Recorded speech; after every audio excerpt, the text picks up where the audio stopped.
말도 안 되는 일이 벌어졌습니다. 미국의 가장 권위 있는 하버드 대학교의 경제학 교수가 공개 컨퍼런스에서 미국은 더 이상 기회의 땅이 아니다라는 충격적인 발언을 했습니다. 더 놀라운 사실은 이 교수가 자신의 가족과 함께 한국으로 이민을 준비 중이라는 것입니다. 월스트리트의 투자 전문가들, 실리콘밸리의 기술자들, 유명 의사들까지 미국의 두뇌들이 대거 한국행을 선택하고 있다고 하는데요. 도대체 미국 상위 1% 엘리트들은 왜 모두 한국으로 떠나려는 걸까요?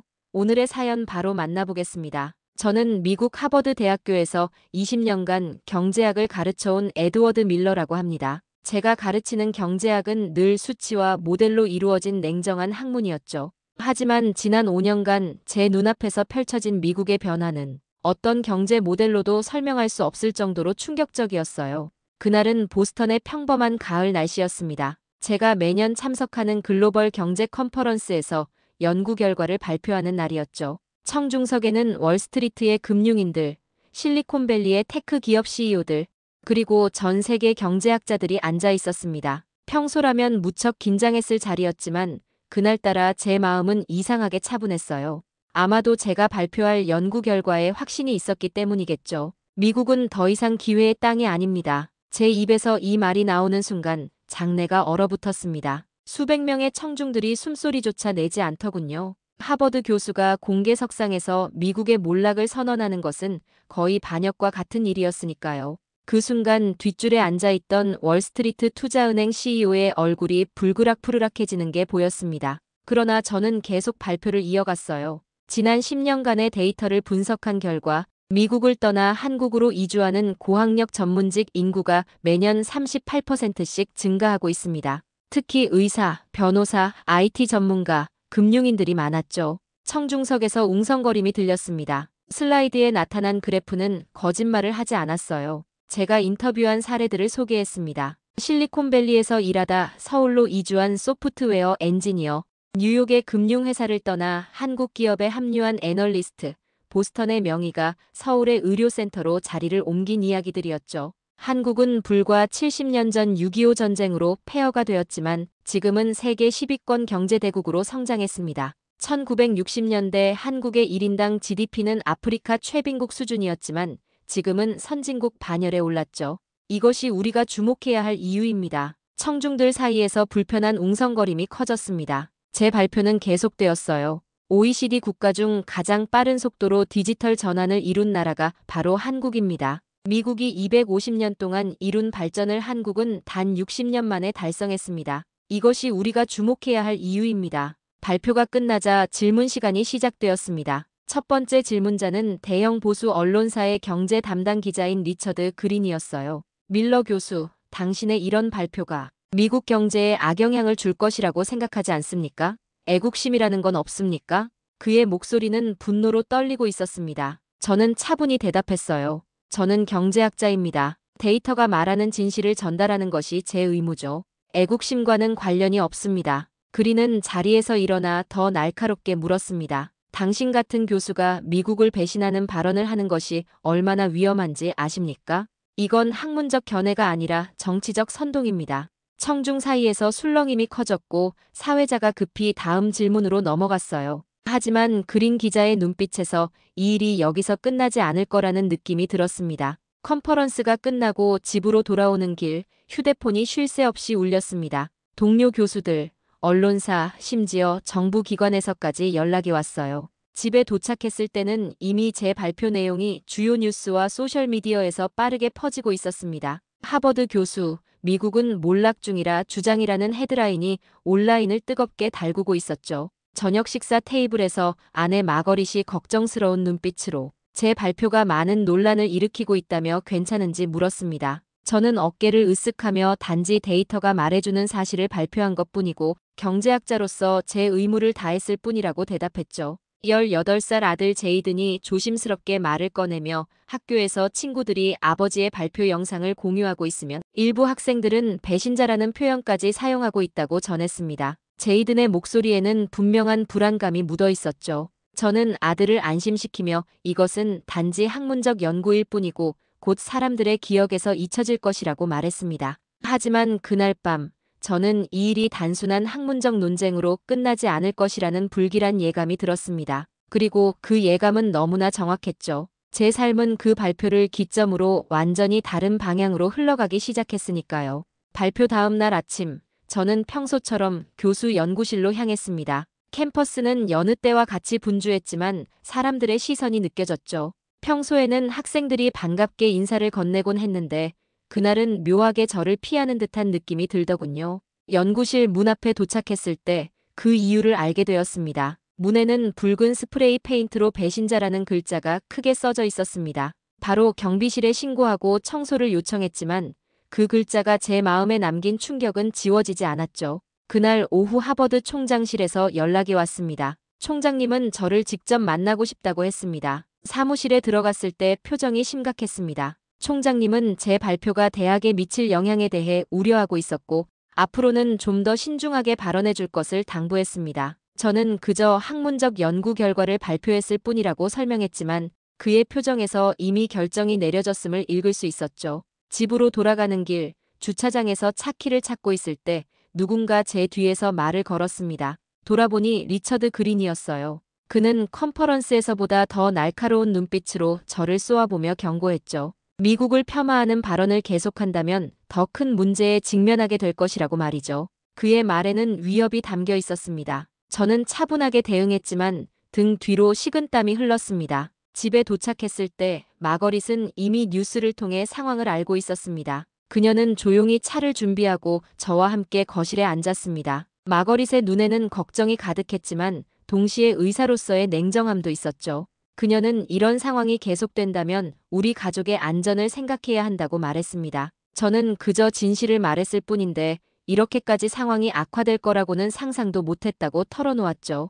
저녁 식사를 준비하는 동안 제이든이 학교에서 돌아왔습니다. 평소와 달리 아들의 얼굴은 어둡고 불안해 보였어요. 학교에서 친구들이 저를 계속 언급하며 불편한 질문들을 던졌다고 했습니다. 누군가는 심지어 제이든에게 배신자의 아들이라는 말까지 했다고 하더군요. 아들의 말을 듣자 가슴이 무너지는 듯 했습니다. 제가 한 발표가 가족에게까지 영향을 미칠 줄은 몰랐습니다. 저녁을 먹으며 우리 가족은 이 상황에 대해 진지하게 이야기를 나눴습니다. 마거릿은 병원에서 동료들의 시선이 달라졌다고 말했습니다. 제이든은 학교 생활이 불편해졌다고 했고요. 저는 연구에 대한 확신은 있지만 가족의 안전이 더 중요하다고 생각했습니다. 그렇게 우리는 이 상황이 진정될 때까지 잠시 조용히 지내기로 했죠. 하지만 그날 밤 모든 것이 바뀌었습니다. 식사를 마치고 설거지를 하던 중 갑자기 밖에서 총성이 울렸습니다. 무서워서 바닥에 엎드린 우리 가족은 서로를 부둥켜 안았습니다. 창문 밖으로 경찰차의 빨간 불빛이 번쩍이는 것이 보였고 사이렌 소리가 점점 가까워졌습니다. 제이드는 공포에 질려 떨고 있었고 마거릿은 침착하게 911에 전화를 걸었습니다. 경찰이 도착했을 때 그들은 단지 동네에서 발생한 우발적 총격 사건이라고 말했습니다. 누군가 저희 집을 겨냥한 것은 아니라고 했죠. 하지만 그들의 표정에서 이런 일이 일상적이라는 느낌을 받았습니다. 이 동네에서는 흔한 일입니다. 특별히 귀하를 겨냥한 것 같지는 않네요. 라는 경찰의 말에 더 큰 불안감이 찾아왔습니다. 미국에서 총격 사건이 흔한 일이라고 말하는 경찰의 태도에 저는 완전히 충격을 받았습니다. 20년 넘게 이 나라에 살면서도 이런 폭력 사건이 일상처럼 취급되는 현실을 직접 마주하니 모든 것이 달라 보였죠. 경찰관의 무심한 표정, 형식적인 조사, 그리고 그들의 태연한 말투. 이것이 제가 연구에서 발견한 미국의 실체였습니다. 사람들의 생명과 안전이 이렇게 경시되는 사회가 어떻게 선진국이라 불릴 수 있는지 의문이 들었습니다. 경찰이 떠난 후 제이드는 처음으로 입을 열었습니다. 아이의 목소리는 떨리고 있었습니다. 아빠, 우리 때문인가요? 혹시 아빠 발표 때문에? 그 말을 끝맺지 못한 채 아들의 눈에서 눈물이 흘렀습니다. 그 순간 제 가슴이 찢어지는 듯 했습니다. 학문적 진실을 말했을 뿐인데 내 가족이 공포 속에 살아야 한다니 말이 되지 않았습니다. 마거릿은 침착하게 우리를 거실 소파로 이끌었습니다. 그리고 조용히 말했습니다. 에드워드, 당신 연구가 맞다면 지금 우리가 겪고 있는 이 상황이 바로 그 증거가 아닐까요? 미국이 더 이상 안전한 곳이 아니라는 그녀의 말에 깊은 침묵이 흘렀습니다. 제이드는 여전히 떨고 있었고 저는 아내의 말이 가슴에 박히는 것을 느꼈습니다. 실제로 저희 가족은 제가 연구해서 발견한 미국의 몰락을 직접 체험하고 있었습니다. 한때 세계에서 가장 안전하고 번영하는 나라로 여겨지던 미국에서 우리 가족은 기본적인 안전조차 보장받지 못하고 있었으니까요. 다음 날 아침 마거릿이 놀라운 제안을 했습니다. 당신 연구에서 한국으로 떠나는 사람들을 인터뷰했다고 했죠? 우리도 직접 한국에 가보면 어떨까요? 실제로 당신 연구가 말하는 그런 곳인지 확인도 할 겸. 처음에는 그저 일시적인 방문을 생각했습니다. 하지만 제 마음 깊은 곳에서는 이미 알고 있었습니다. 이것이 단순한 학술적 호기심 이상의 것으로 발전할 수도 있다는 것을요. 저희 가족은 진지하게 한국 방문을 계획하기 시작했습니다. 그날 오후 저는 조용히 인터넷으로 한국행 비행기 표 가격을 알아보았습니다. 아직 실제 예약은 하지 않았지만 가능성을 탐색하는 것만으로도 마음이 조금 가벼워졌습니다. 저녁 뉴스에서 리처드 그린이 다시 저를 언급하는 것을 보며 우리의 결정이 맞다는 확신이 들었습니다. 그는 한국이 좋으면 거기 가서 살라고 저를 맹비난했지만 역설적으로 그의 말이 우리 가족에게 새로운 미래의 가능성을 열어주었습니다. 때로는 위기가 가장 큰 기회가 되기도 하는 법이니까요. 가족회의에서 우리는 일단 한국을 방문해보기로 결정했습니다. 단순한 호기심을 넘어 미국을 떠나야 할지도 모른다는 현실적인 고민이 시작된 순간이었습니다. 무엇보다 가족의 안전과 미래가 최우선이었으니까요. 총격 사건 이후 일상으로 돌아가는 것은 쉽지 않았습니다. 특히 아내 마거릿에게 그날의 충격은 더 컸던 것 같습니다. 그녀는 내과 의사로 오랫동안 일하면서 미국 의료 시스템의 문제점을 누구보다 잘 알고 있었죠. 하지만 자신의 가족이 위험에 처한 후에야 그 심각성을 뼈저리게 느끼게 되었습니다. 마거릿은 총격 사건 이후 자원에서 지역 응급실에서 파트타임으로 일하기 시작했습니다. 20년 경력의 의사였지만 그녀는 현장에서 일하지 않은 지 몇 년이 지났기에 의료 현실을 다시 확인하고 싶었다고 했습니다. 첫날 퇴근 후 그녀의 표정은 너무도 지쳐 보였습니다. 평소의 침착함은 온데간데 없고 눈에는 분노와 좌절감이 가득했습니다. 그날 밤 마거릿은 응급실에서 목격한 일을 저에게 털어놓았습니다. 한 노인이 심각한 통증으로 응급실에 왔는데 단순한 담낭 수술이 필요했지만 보험이 없어 8개월을 기다려야 한다는 이야기였습니다. 마거릿은 그 환자에게 민간 병원을 소개했지만 수술비가 2만 달러가 넘어 엄두를 낼 수 없었다고 했습니다. 당신은 모를 거예요, 에드워드. 매일 수십 명의 환자들이 치료를 포기하고 돌아가는 모습을. 이 나라에서는 환자들이 돈이 없으면 그냥 죽어야 해요. 마거릿의 목소리에서는 좌절감이 느껴졌습니다. 그녀가 의사가 된 이유는 사람들을 돕기 위해서였는데 미국의 의료 시스템은 그녀가 환자들을 제대로 돕는 것을 막고 있었습니다. 마거릿은 계속해서 응급실에서 본 현실을 이야기했습니다. 보험이 없어 치료를 미루다 악화된 사례들, 의약품 가격 때문에 약을 제대로 먹지 못하는 환자들, 병원비 때문에 집을 잃은 가족들. 이틀 후 마거릿에게 뜻밖의 만남이 있었습니다. 그녀의 의대 동창이자 오랜 친구인 제시카가 병원을 찾아온 것입니다. 제시카는 1년 전 심각한 췌장 질환을 진단받았습니다. 미국에서는 수술을 받기 위해 8개월을 기다려야 했고 비용도 엄청났다고 합니다.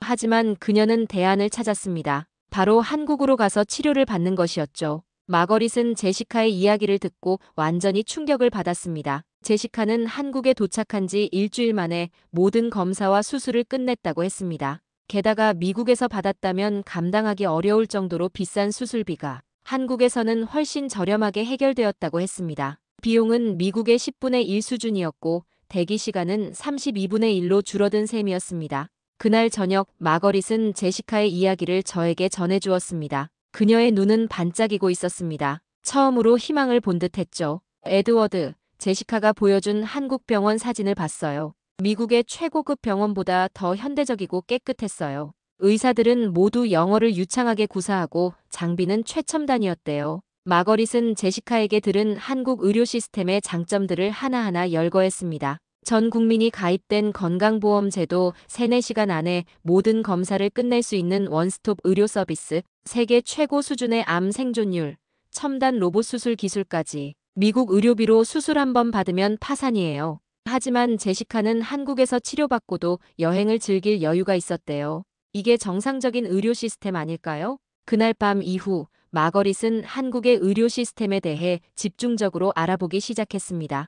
그녀는 의학 저널들을 뒤지며 한국의 암 생존율과 첨단 의료 장비 도입률에 관한 자료를 찾아보았습니다. 놀랍게도 많은 지표에서 한국은 미국을 앞서고 있었습니다. 특히 대장암, 위암, 간암의 5년 생존율은 세계 최고 수준이었죠. 마거릿이 가장 감탄한 것은 한국 의사들의 수술 경험이었습니다. 한국의 외과 의사들은 미국 의사들보다 훨씬 많은 수술 케이스를 다루고 있었습니다. 이는 의료 비용이 저렴해 더 많은 환자들이 조기에 치료를 받기 때문이었죠.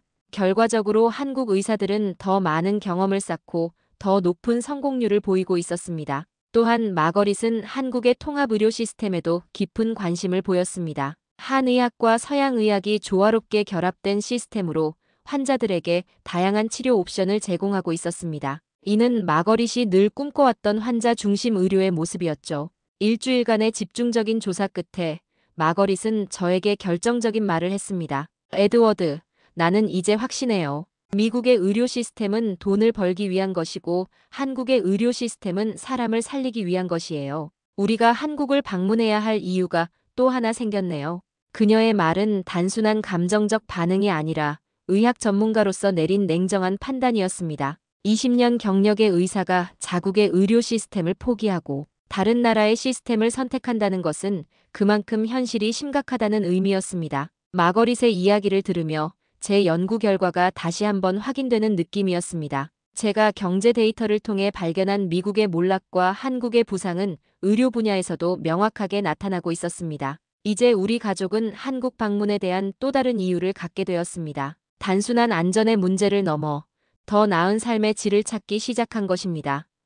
저녁 식사 자리에서 제이든에게도 이 이야기를 들려주었습니다. 아이는 처음에는 의료 시스템의 차이에 그다지 관심을 보이지 않았습니다. 하지만 마거릿이 미국 대학생들이 학자금, 대출과 의료비 때문에 파산하는 사례를 이야기하자 제이든의 표정이 달라졌습니다. 그 아이 역시 곧 대학에 진학할 나이였으니까요. 그날 밤 저희 부부는 늦게까지 이야기를 나누었습니다. 우리는 한국 방문을 넘어 더 장기적인 계획까지 고려하기 시작했습니다. 만약 한국이 정말 제 연구와 마거릿의 조사대로라면 우리 가족에게 더 나은 미래를 제공할 수 있지 않을까요? 그렇게 우리의 계획은 점점 구체화되기 시작했습니다. 마거릿의 의료 시스템 조사 결과는 제 연구의 타당성을 더욱 확신시켰습니다. 초기 발표 이후 저는 더 구체적인 분야에서 한국과 미국의 기술력을 비교하는 심층 연구를 진행해왔습니다. 특히 반도체, 배터리, 전기차, AI 기술 분야에 초점을 맞췄죠. 하버드 연구실의 분위기는 제 첫 발표 이후 확실히 달라졌습니다. 예전에는 동료들과 커피를 마시며 자유롭게 의견을 나누곤 했지만 이제는 많은 사람들이 저를 피했습니다. 하지만 저는 개의치 않았습니다. 몇몇 젊은 연구원들이 오히려 저의 연구에 관심을 보이기 시작했으니까요. MIT의 첨단기술연구소에서 협력 연구자를 만나던 날 뜻밖의 자료를 받았습니다. 세계 반도체 시장 점유율 변화를 나타내는 최신 데이터였습니다. 에드워드, 이 자료를 봐. 메모리 반도체 시장에서 한국 기업들의 점유율이 70%를 넘어섰어. 10년 전만 해도 미국이 주도하던 시장이었는데 그의 말에 고개를 끄덕였습니다. 사실 이미 알고 있는 내용이었지만 다른 연구자가 같은 결론에 도달했다는 사실이 제 확신을 더욱 강화시켰습니다. 연구실로 돌아와 데이터를 더 깊이 분석했습니다. 단순한 시장 점유율을 넘어 기술 혁신의 속도와 방향성에 주목했습니다. 놀랍게도 미국 기업들이 새로운 기술을 개발하는데 평균 4년이 걸리는 반면 한국 기업들은 유사한 혁신을 18개월 만에 달성하고 있었습니다. 이 속도의 차이가 결국 시장 지배력의 차이로 이어지고 있었죠. 특히 배터리 기술에서의 격차는 더욱 놀라웠습니다. 전기차의 핵심인 리튬이온 배터리 기술에서 한국은 이미 미국을 5년 이상 앞서고 있었습니다. 에너지 밀도, 충전 속도, 안전성, 가격 경쟁력, 모든 측면에서 한국 기업들의 기술이 우위에 있었죠. 연구를 정리하고 있을 때 보스턴에서 열리는 미래기술과 국가 경쟁력 세미나에서 발표 요청을 받았습니다. 처음에는 거절하려 했으나 이것이 제 연구 결과를 좀 더 구체적으로 알릴 기회라고 생각했습니다. 세미나 당일 회의장은 실리콘밸리의 기술 임원들과 월스트리트 투자자들로 가득 찼습니다. 제 발표는 한국이 미국을 앞서고 있는 구체적인 기술 분야를 데이터로 보여주는 내용이었습니다. 반도체, 특히 메모리 분야에서 한국은 이미 세계를 선도하고 있습니다. 하지만 더 중요한 것은 시스템 반도체, 즉 비메모리 반도체 시장에서도 한국이 빠르게 미국을 추격하고 있다는 점입니다. 청중들 사이에서 불편한 움직임이 감지되었습니다. 이어서 제가 보여준 그래프는 더 충격적이었습니다. 전기차 배터리 시장에서는 격차가 더 큽니다. 한국의 세 기업이 글로벌 시장의 35%를 장악하고 있으며 특히 고성능 배터리 기술에서는 미국 기업들을 크게 앞서고 있습니다. 발표가 진행될수록 청중들의 불편함은 노골적인 적대감으로 변해갔습니다. 마지막으로 AI 기술과 6G 네트워크 개발에서의 한국의 진전을 설명하자 앞줄에 앉아있던 대형 기술 기업의 CEO가 갑자기 자리에서 일어났습니다. 밀러, 당신 같은 사람이 미국을 무너뜨리는 거야. 이런 발표가 국가 경제에 얼마나 해로운지 알아? 그의 얼굴은 분노로 일그러져 있었습니다. 회의장이 순간 얼어붙었습니다. 저는 잠시 침묵한 후 차분하게 대답했습니다. 존경하는 CEO님, 저는 미국을 무너뜨리려는 것이 아닙니다. 오히려 미국이 깨어나기를 바라는 마음에서 이런 연구를 진행했습니다. 우리가 현실을 직시하지 않는다면 그것이야말로 미국 경제에 해가 될 것입니다. 그 CEO는 더 격분하여 소리쳤습니다. 당신은 하버드의 명성을 이용해 한국을 위한 선전을 하고 있어. 이게 학문적 연구인가? 사회자가 급히 개입하여 상황을 진정시켰지만 그 순간 제가 마주한 현실은 분명했습니다. 미국의 엘리트들은 자신들이 뒤처지고 있다는 사실을 인정하지 않았습니다. 그들은 여전히 미국이 모든 분야에서 세계를 선도하고 있다는 환상 속에 살고 있었죠. 세미나가 끝난 후 예상과 달리 몇몇 젊은 기업가들이 조용히 저에게 다가왔습니다. 그들은 제 발표에 깊이 공감한다며 자신들도 이미 한국과의 협력을 모색하고 있다고 말했습니다. 한 스타트업 창업자는 심지어 서울의 지사를 열 계획이라고 했습니다. 교수님, 실리콘밸리에서는 이미 많은 스타트업들이 조용히 한국으로 이동하고 있어요. 기술 협력, 투자 유치, 심지어 본사 이전까지. 하지만 이런 움직임이 언론에 잘 보도되지 않죠. 그의 말에 깊이 공감했습니다. 최근 제가 수집한 자료에 따르면 지난 3년간 실리콘밸리에서 서울로 이주한 스타트업의 수가 300% 증가했습니다. 특히 AI, 바이오테크, 클린테크 분야의 이동이 두드러졌죠. 집으로 돌아오는 길에 휴대폰이 울렸습니다. 서울에 있는 김준호 교수였습니다. 그는 제 첫 발표 이후 이메일을 주고받던 분이었죠. 김 교수는 제 최근 연구에 깊은 관심을 보이며 한국의 기술 발전에 대한 더 자세한 자료를 제공해 주었습니다. 밀러 교수님, 제가 보내드린 자료는 어떠셨나요? 특히 한국의 6G 네트워크 개발 현황이 도움이 되셨길 바랍니다. 김 교수는 한국이 어떻게 세계 최초로 5G 네트워크를 상용화했는지, 그리고 지금은 6G 개발에 국가적 역량을 집중하고 있는지에 대해 설명해 주었습니다. 미국이 5G 기술에서 뒤처진 사이, 한국은 이미 다음 세대의 통신 기술을 준비하고 있었습니다. 대화를 마치고 집에 도착했을 때 마거릿이 중요한 소식을 알려주었습니다. 그녀가 연락했던 한국의 의료진들로부터 답장이 왔다는 것이었습니다. 그들은 마거릿이 한국을 방문하면 의료 시스템을 직접 견학할 수 있도록 돕겠다고 제안했습니다. 저녁 식사 테이블에서 제이든도 흥미로운 소식을 들려주었습니다. 그가 온라인에서 만난 한국 학생들이 한국 대학의 AI 연구시설을 소개해주겠다고 했다는 것이었습니다. 제이든은 미국 대학 입시를 준비하는 중이었지만 한국 대학에 대한 관심도 커지고 있었습니다. 식사 후 연구실로 돌아가 한국의 기술적 우위에 대한 추가 자료를 분석했습니다. 특히 관심을 가졌던 부분은 한국의 디스플레이 기술이었습니다. 한국은 세계 최초로 폴더블 스마트폰을 상용화했고 OLED 디스플레이 시장에서는 압도적인 점유율을 보이고 있었습니다. 미국과 한국의 기술 개발 전략 차이도 주목할 만했습니다. 미국 기업들이 주로 소프트웨어와 서비스에 집중하는 동안 한국 기업들은 하드웨어와 소재 기술에 대규모 투자를 해왔습니다. 이런 전략적 차이가 4차 산업혁명 시대에 한국이 경쟁 우위를 가질 수 있는 비결이었습니다. 특히 한국의 수소 경제 추진 전략은 매우 인상적이었습니다. 미국이 전기차에만 집중하는 동안 한국은 이미 수소 연료전지 기술에서 세계를 선도하고 있었습니다. 이는 배터리 기술 이후의 미래 에너지 시장을 선점하기 위한 전략적 움직임이었죠. 밤늦게까지 연구를 계속하다가 한 가지 결론에 도달했습니다. 4차 산업혁명의 핵심 기술들을 보유한 나라가 미래를 지배할 것이고 그 나라는 바로 한국이 될 가능성이 높다. 이것이 제 새로운 논문의 중심 주제였습니다. 다음 날 대학 내 연구 발표회가 있었습니다. 저는 동료들에게 한국 기술의 우수성에 대한 추가 연구 결과를 발표했습니다. 대부분의 교수들은 여전히 회의적이었지만 몇몇 젊은 교수들은 깊은 관심을 보였습니다. 특히 공대의 한 교수는 자신도 최근 한국 기업들의 기술력에 주목하고 있다고 말했습니다. 발표가 끝난 후 학과장이 저를 사무실로 불렀습니다. 그의 표정은 심각했습니다. 에드워드, 자네의 연구가 하버드에 불편함을 주고 있네. 특히 주요 기부자들 중 일부가 자네의 발표 내용에 상당히 불만을 표시했어. 저는 차분히 대답했습니다. 학과장님, 제 연구는 철저한 데이터 분석에 기반한 것입니다. 불편하더라도 진실을 말하는 것이 학자의 의무라고 생각합니다. 학과장은 깊은 한숨을 내쉬었습니다. 알고 있네. 하지만 자네도 알다시피 학문적 자유에도 현실적인 제약이 있어. 앞으로는 좀 더 조심스럽게 접근해 주길 바라네. 그의 말은 분명한 경고였습니다. 하버드라는 기관도 결국은 미국 엘리트 사회의 일부였고 제 연구는 그들의 기득권을 위협하고 있었습니다. 집으로 돌아오는 길에 깊은 생각에 잠겼습니다. 제 연구가 맞다면 미국은 이미 많은 중요한 기술 분야에서 한국에 뒤처지고 있었습니다. 그리고 이 격차는 앞으로 더 벌어질 가능성이 높았죠. 미국의 엘리트들이 이 현실을 인정하지 않는 한 미국의 몰락은 더 빨라질 것이었습니다. 집에 도착하자 마거릿과 제이든이 기다리고 있었습니다. 그들은 이미 한국 방문 계획을 구체화하고 있었습니다. 마거릿은 한국의 병원들과 연락을 주고받고 있었고 제이드는 한국 문화와 언어를 열심히 공부하고 있었습니다. 그날 밤 저는 김준호 교수에게 이메일을 보냈습니다. 우리 가족이 한국을 방문할 계획이며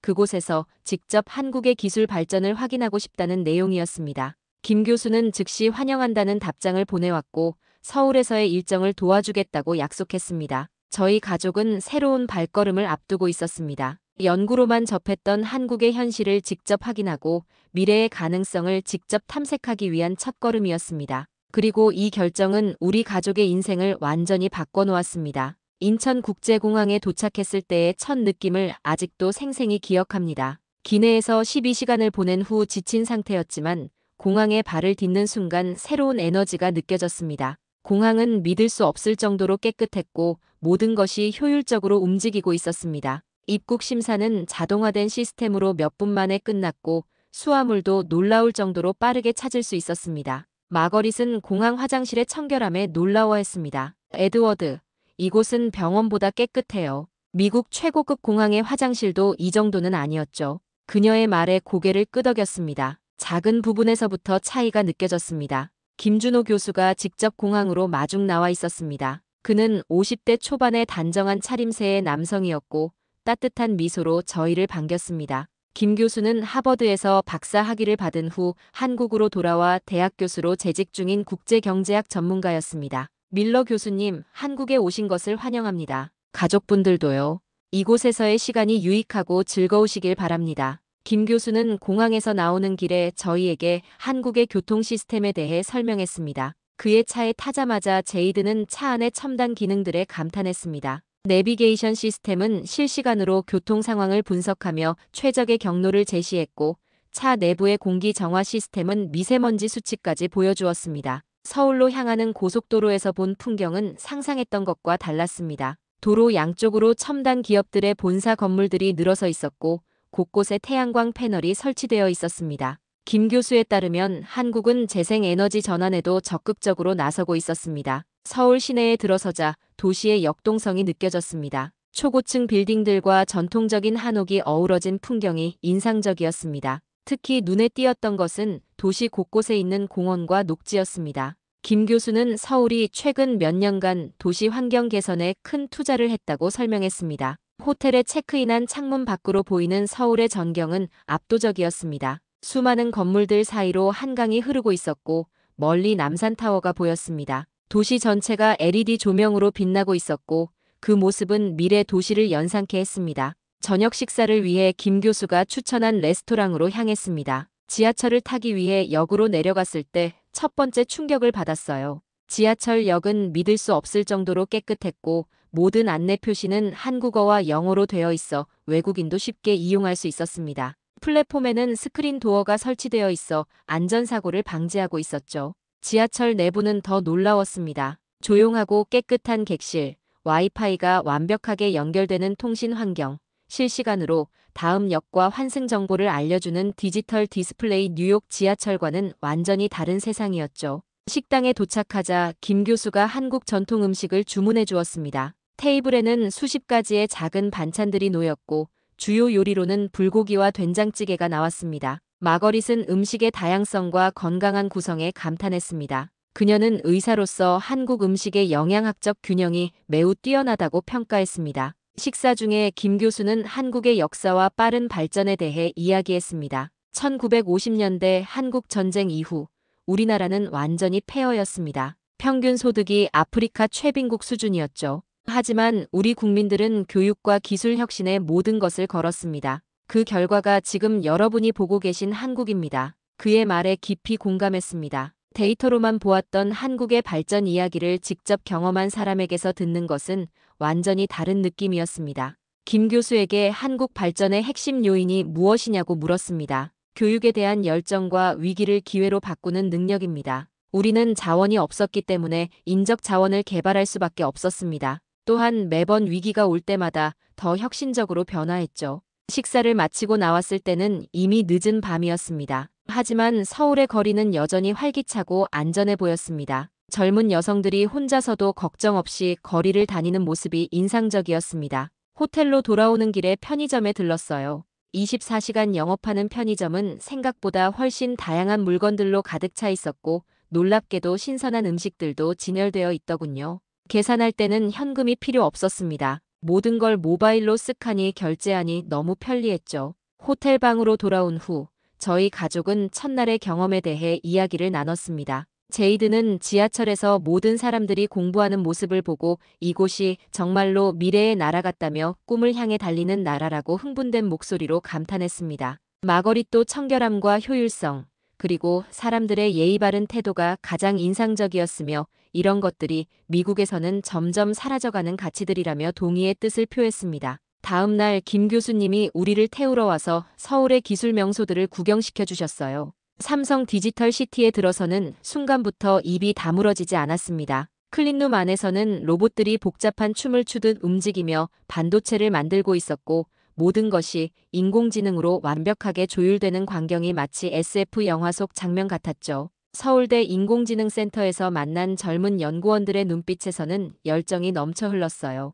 그들이 만든 AI가 교통체증을 줄이고 병원 대기 시간을 단축시키는 걸 보니 기술이 정말 사람을 위해 존재한다는 걸 실감했습니다. 하루 종일 미래를 체험한 후 한강변에서 저녁을 먹었어요. 주변으로 펼쳐진 서울의 야경은 그야말로 장관이었습니다. 반짝이는 도시의 불빛들이 한강에 비쳐 마치 은하수가 땅에 내려앉은 것 같았어요. 그 순간 문득 이곳이 우리 가족의 새로운 집이 될지도 모른다는 생각이 스쳐 지나갔습니다. 식사 중에 마거릿이 김 교수에게 물었습니다. 한국이 이렇게 안전한 이유가 무엇인가요? 범죄율이 이렇게 낮은 나라는 처음 봤어요. 김 교수는 생각에 잠겼다가 대답했습니다. 여러 요인이 있겠지만 가장 중요한 것은 공동체 의식과 교육, 그리고 효율적인 사회 안전망이라고 생각합니다. 우리 사회는 매우 밀접하게 연결되어 있고 서로를 배려하는 문화가 있습니다. 물론 첨단 CCTV 시스템과 같은 기술적 요소도 중요하죠. 그날 밤 호텔로 돌아온 저희 가족은 함께 앉아 이틀간의 경험을 정리했습니다. 연구로만 접했던 한국의 기술력을 직접 눈으로 확인하니 더욱 실감이 났습니다. 특히 인상적이었던 것은 기술과 인간의 조화였습니다. 한국은 첨단 기술을 개발하면서도 그것이 인간의 삶을 어떻게 개선할 수 있는지에 초점을 맞추고 있었습니다. 잠자리에 들기 전 창밖으로 서울의 밤 풍경을 바라보며 생각했습니다. 이곳은 제가 상상했던 것보다 훨씬 더 발전되어 있었고 더 안전하고 더 효율적이었습니다. 그리고 무엇보다 이곳의 사람들은 미래에 대한 확신과 자신감이 넘쳐 보였습니다. 미국에서 점점 사라져가는 그 희망과 낙관주의가 이곳에는 여전히 살아 숨쉬고 있었습니다. 다음 날 아침 호텔 로비에서 우연히 미국에서 온 다른 방문객을 만났습니다. 그는 실리콘밸리의 스타트업 창업자로 한국 기업들과의 협력을 위해 서울을 자주 방문한다고 했습니다. 그의 말이 인상적이었습니다. 밀러 교수님, 한국은 미국이 한때 꿈꿨던 모든 것을 실현하고 있어요.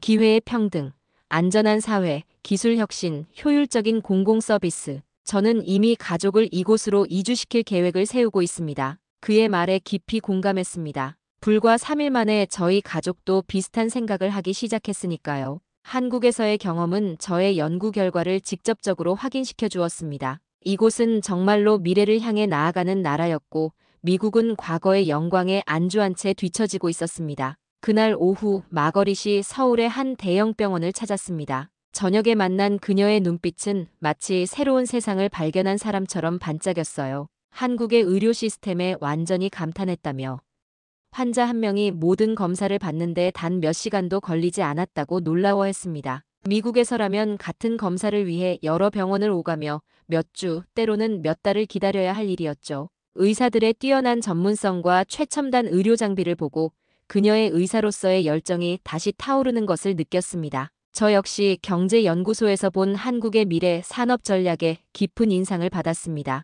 그들은 이미 배터리 이후의 시대, AI 이후의 시대를 준비하고 있었습니다. 김 교수의 표현대로 한국은 항상 한 걸음 앞서 생각하는 나라였습니다. 마지막 날, 김 교수는 저희를 북촌 한옥마을로 안내했습니다. 그곳에서 우리는 한국의 전통과 현대가 어떻게 조화롭게 공존하는지 볼 수 있었습니다. 수백 년 된 한옥 안에 첨단 기술이 자연스럽게 통합되어 있었고 전통 공예가들이 현대적 디자인을 접목하는 모습이 인상적이었습니다. 점심으로는 전통 한식을 먹었고 이후에는 광화문 광장과 경복궁을 방문했습니다. 고궁의 웅장함과 아름다움은 말로 표현하기 어려웠습니다. 김 교수는 한국의 5,000년 역사와 문화에 대해 열정적으로 설명해 주었습니다. 저녁에는 강남의 번화가를 둘러보았습니다. 그곳은 세계에서 가장 활기찬 상업 지구 중 하나였습니다. K-팝 음악이 거리에 울려 퍼지고 젊은이들이 첨단 기기를 손에 들고 분주히 움직이는 모습이 보였습니다.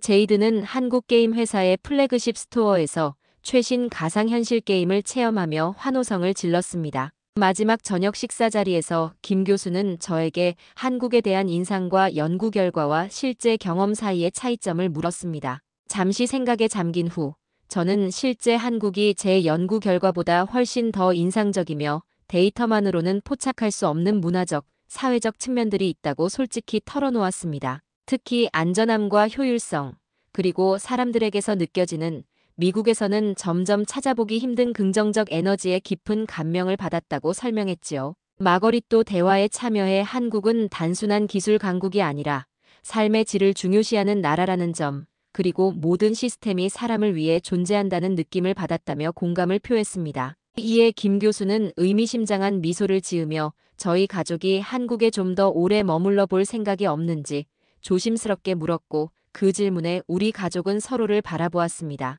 말없이도 우리의 대답은 명확했습니다. 이것은 단순한 방문이 아니라 새로운 삶의 시작점이 될 수도 있었습니다. 한국에서의 일주일은 정말 눈 깜짝할 사이에 지나갔습니다. 인천공항에서 보스턴행 비행기에 오르며 이 짧은 경험이 우리 가족의 인생을 완전히 바꿔놓을 것이라는 사실을 아직 완전히 받아들이지 못했습니다. 미국으로 돌아오자마자 모든 것이 달라 보였습니다. 보스턴 공항의 지저분한 화장실, 길게 늘어선 입국 심사줄, 지친 표정의 공항 직원들. 불과 일주일 만에 제 눈은 완전히 달라져 있었습니다. 한국에서 경험한 효율성과 청결함, 그리고 안전함이 이제는 당연한 기준이 되어버린 것 같았습니다. 집에 돌아온 첫날부터 현실의 무게가 저희를 짓눌렀습니다. 하버드에서는 총장실의 압박이 시작되었고 마거릿은 병원 자문위원회에서 갑작스럽게 해임되었습니다. 제이드는 학교에서 친구들의 따돌림과 선생님들의 노골적인 비난에 직면했습니다. 이 모든 것이 단순히 한 편의 학술 연구를 발표했다는 이유만으로 일어났다는 사실이 믿기지 않았습니다. 가족회의를 소집한 저녁, 우리 모두는 같은 생각을 하고 있었습니다. 제이드는 한국에서 공부하고 싶다고 했고 마거릿은 미국 의료 시스템에 대한 환멸을 다시 한번 토로했습니다. 그날 밤 우리는 한국으로 이주하기로 결정했습니다. 다음 날 하버드에 사직서를 제출했습니다. 총장은 1년간의 안식년을 제안했지만 제 마음은 이미 확고했습니다. 그날 저녁 김준호 교수로부터 연락이 왔습니다. 그는 자신이 재직 중인 대학교에서 객원 교수 자리를 마련해 줄 수 있다고 했습니다. 이 제안은 마치 운명의 손길 같았죠. 출국 전날 하버드의 동료 교수 토마스가 찾아왔습니다. 그는 처음에 제 연구를 강하게 비판했던 사람이었는데 이제는 자신도 한국에 관심을 갖기 시작했다며 조만간 그곳에서 만날지도 모른다고 했죠. 그렇게 저희 가족은 20년 넘게 살았던 보스턴을 떠나 서울로 향했습니다. 새로운 삶을 시작하는 것은 두렵지만 동시에 흥분되는 일이었습니다. 미국이 한때 상징했던 모든 희망과 가능성이 이제는 한국에서 피어나고 있었으니까요. 서울에 도착한 그 순간부터 모든 것이 달라졌습니다. 김준호 교수는 인천공항에서 저희를 직접 맞이했고 서울 강남에 좋은 아파트를 구할 때까지 임시 거처를 마련해 주었습니다. 그의 따뜻한 도움 덕분에 낯선 나라에서의 첫 발걸음이 한결 수월했습니다. 대학교에서의 첫 강의는 잊을 수 없는 경험이었습니다. 강의실은 열정적인 학생들로 가득 찼고 그들의 눈빛에서 미래에 대한 희망과 가능성을 볼 수 있었습니다. 미국에서의 마지막 강의와는 완전히 달랐습니다. 여기서는 제 연구가 존중받았고 학생들은 비판적 사고와 새로운 관점을 환영했습니다. 마거릿은 서울의 한 의료연구센터에서 일을 시작했습니다. 그녀는 한국의 첨단 의료기술과 효율적인 시스템에 완전히 매료되었습니다. 특히 한의학과 서양의학의 통합적 접근법에 깊은 관심을 가지게 되었고 곧 자신만의 연구 프로젝트를 시작했습니다. 제이드는 국제학교에 입학했습니다. 처음에는 언어 장벽 때문에 어려움을 겪었지만 곧 한국 친구들을 사귀고 한국어도 빠르게 배워갔습니다. 특히 그는 한국의 선진 교육 시스템과 학생들의 열정적인 태도에 깊은 인상을 받았습니다. 미국에서는 꿈꿀 수 없었던 수준 높은 교육을 받게 된 것이죠. 서울에서의 생활은 하루하루가 발견의 연속이었습니다. 밤에도 안전하게 걸을 수 있는 거리, 24시간 편의점, 모든 곳에서 이용 가능한 초고속 인터넷, 효율적인 대중교통. 이 모든 것이 삶의 질을 크게 향상시켰습니다. 특히 한국 음식의 건강한 균형과 다양성은 우리 가족의 건강에도 큰 도움이 되었습니다. 정착한 지 6개월이 지났을 때 보스턴에서 놀라운 소식이 들려왔습니다. 토마스 윌슨 교수가 정말로 한국 방문을 준비 중이라는 것이었습니다. 그는 이메일을 통해 한국의 경제 발전 모델에 관심을 갖게 되었다며 직접 보고 배우고 싶다고 했습니다. 토마스가 서울에 도착했을 때 그의 눈에는 경이로움이 가득했습니다. 그는 서울의 첨단 인프라와 안전한 생활 환경, 그리고 활기찬 경제 활동을 직접 목격하고 완전히 충격을 받았습니다. 일주일간의 방문 끝에 그는 자신도 한국으로 이주를 심각하게 고민해봐야겠다고 했죠. 서울에 정착한 지 1년이 지난 어느 저녁, 우리 가족은 한강변 공원에서 소풍을 즐기고 있었습니다. 석양이 한강에 비치는 아름다운 풍경 속에서 마거릿이 문득 물었습니다. 후회는 없어요? 저는 잠시 생각하다가 미소를 지으며 대답했습니다. 전혀 없어. 오히려 이렇게 일찍 오지 않은 것이 아쉬울 정도야. 미국에서 한국으로의 이주는 단순한 장소의 변화가 아니었습니다. 처음에는 두려움도 있었지만 이제는 이 결정이 우리 가족에게 새로운 활력을 불어넣었다는 것을 실감합니다. 한국의 편리한 대중교통, 24시간 살아 숨쉬는 도시의 활기, 그리고 무엇보다 아이들이 안전하게 자랄 수 있는 환경이 우리를 매일 행복하게 합니다. 아메리칸 드림을 뒤로하고 코리안 드림을 찾아온 우리 가족은 이제 한국의 빠른 성장과 혁신의 중심에서 함께 호흡하고 있습니다. 한국은 불과 70년 전 전쟁의 폐허에서 일어나 세계를 선도하는 나라가 되었습니다. 그리고 저희 가족은 이 놀라운 나라에 계속되는 성공 스토리의 작은 부분이 되어 매일 새로운 경험을 만들어가고 있습니다. 미국에서는 경험할 수 없었던 안전함과 편리함, 그리고 따뜻한 이웃들 덕분에 한국에서의 삶이 더욱 풍요로워졌습니다. 한강의 아름다운 야경을 바라보며 우리는 이 나라에서 살 수 있게 된 것에 깊은 감사함을 느낍니다. 한국은 우리 가족에게 단순한 거주지가 아닌 진정한 보금자리가 되었습니다. 오늘 사연을 어떻게 들으셨나요? 진정한 국가 발전이 어떤 것인지 다시 한번 생각해 볼 수 있었습니다. 단순한 경제 지표나 군사력이 아니라 시민들의 삶의 질과 사회 시스템의 효율성, 그리고 미래를 향한 비전이 진정한 선진국의 모습이라는 것을 알 수 있었습니다. 한국은 불과 70년 전 전쟁의 폐허에서 일어나 세계를 선도하는 나라로 성장했습니다. 외국인의 시선으로 본 우리의 모습은 때로는 우리 스스로가 미처 깨닫지 못했던 강점을 일깨워줍니다. 안전한 사회, 효율적인 공공서비스, 최첨단 기술력, 그리고 무엇보다 미래를 향한 끊임없는 도전 정신이 한국을 진정한 선진국으로 만들었습니다. 이것이 바로 코리안 드림의 핵심이며 세계가 주목하는 대한민국의 현재와 미래입니다. 한국은 이제 더 이상 따라가는 국가가 아닌 새로운 길을 개척하고 세계의 표준을 만들어가는 진정한 선진국입니다.